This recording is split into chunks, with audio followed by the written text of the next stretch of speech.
The 12 Dancing Princesses by the Brothers Grimm. There was a king who had 12 beautiful daughters. They slept in 12 beds all in one room, and when they went to bed the doors were shut and locked up. But every morning their shoes were found to be quite worn through as if they had been danced in all night, and yet nobody could find out how it happened or where they had been. Then the king made it known to all the land that if any person could discover the secret and find out where it was that the princesses danced in the night, he should have the one he liked best for his wife and should be king after his death. But whoever tried and did not succeed, after 3 days and nights should be put to death. A king's son soon came. He was well entertained, and in the evening was taken to the chamber next to the one where the princesses lay in their 12 beds. There he was to sit and watch where they went to dance, and in order that nothing might pass without his hearing it, the door of his chamber was left open. But the king's son soon fell asleep, and when he awoke in the morning he found that the princesses had all been dancing, for the soles of their shoes were full of holes. The same thing happened the second and third night, so the king ordered his head to be cut off. After him came several others, but they all had the same luck, and all lost their lives in the same manner. Now it chanced that an old soldier, who had been wounded in battle and could fight no longer, passed through the country where this king reigned. And as he was traveling through a wood, he met an old woman who asked him where he was going. "I hardly know where I am going, or what I had better do," said the soldier, "but I think I should like very well to find out where it is that the princesses dance, and then in time I might be a king." "Well," said the old dame, "that is no very hard task. Only take care not to drink any of the wine which one of the princesses will bring to you in the evening, and as soon as she leaves you, pretend to be fast asleep." Then she gave him a cloak and said, "As soon as you put that on, you will become invisible, and you will then be able to follow the princesses wherever they go." When the soldier heard all this good counsel, he determined to try his luck, so he went to the king and said he was willing to undertake the task. He was as well received as the others had been, and the king ordered fine royal robes to be given him. And when the evening came, he was led to the outer chamber. Just as he was going to lie down, the eldest of the princesses brought him a cup of wine, but the soldier threw it all away secretly, taking care not to drink a drop. Then he laid himself down on his bed, and in a little while began to snore very loud, as if he was fast asleep. When the 12 princesses heard this, they laughed heartily, and the eldest said, "This fellow too might have done a wiser thing than to lose his life in this way." Then they rose up and opened their drawers and boxes and took out all their fine clothes and dressed themselves at the glass and skipped about as if they were eager to begin dancing. But the youngest said, "I don't know how it is. While you are so happy, I feel very uneasy. I am sure some mischance will befall us." "You simpleton," said the eldest, "you are always afraid. Have you forgotten how many kings' sons have already watched in vain?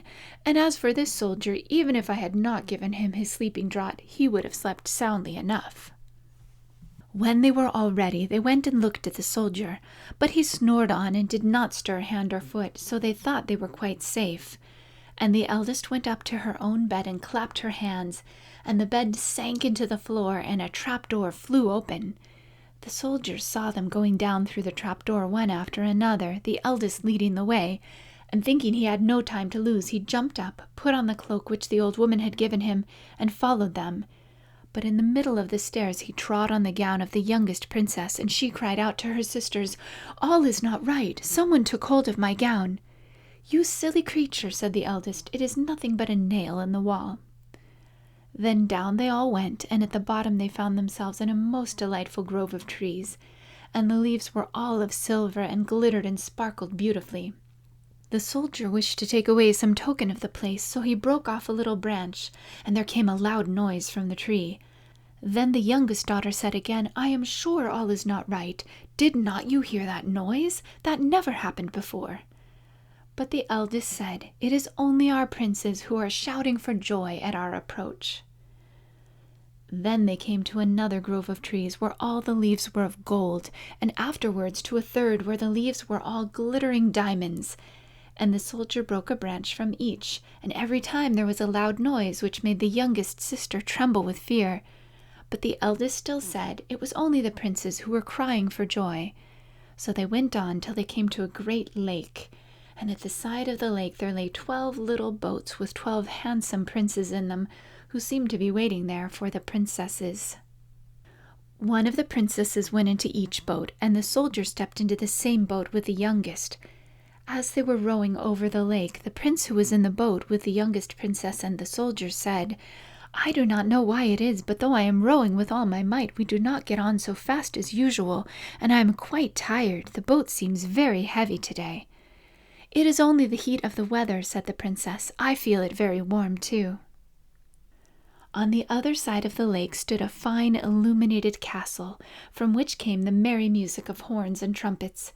There they all landed and went into the castle, and each prince danced with his princess, and the soldier, who was all the time invisible, danced with them too. And when any of the princesses had a cup of wine sent by her, he drank it all up, so that when she put the cup to her mouth it was empty. At this too the youngest sister was terribly frightened, but the eldest always silenced her. They danced on till 3 o'clock in the morning, and then all their shoes were worn out, so that they were obliged to leave off. The princes rowed them back again over the lake, but this time the soldier placed himself in the boat with the eldest princess, and on the opposite shore they took leave of each other, the princesses promising to come again the next night. When they came to the stairs, the soldier ran on before the princesses and laid himself down, and as the 12 sisters slowly came up very much tired, they heard him snoring in his bed, so they said, "Now all is quite safe." Then they undressed themselves, put away their fine clothes, pulled off their shoes, and went to bed.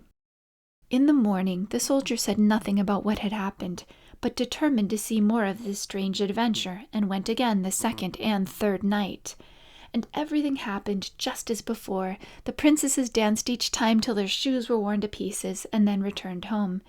However, on the 3rd night the soldier carried away one of the golden cups as a token of where he had been.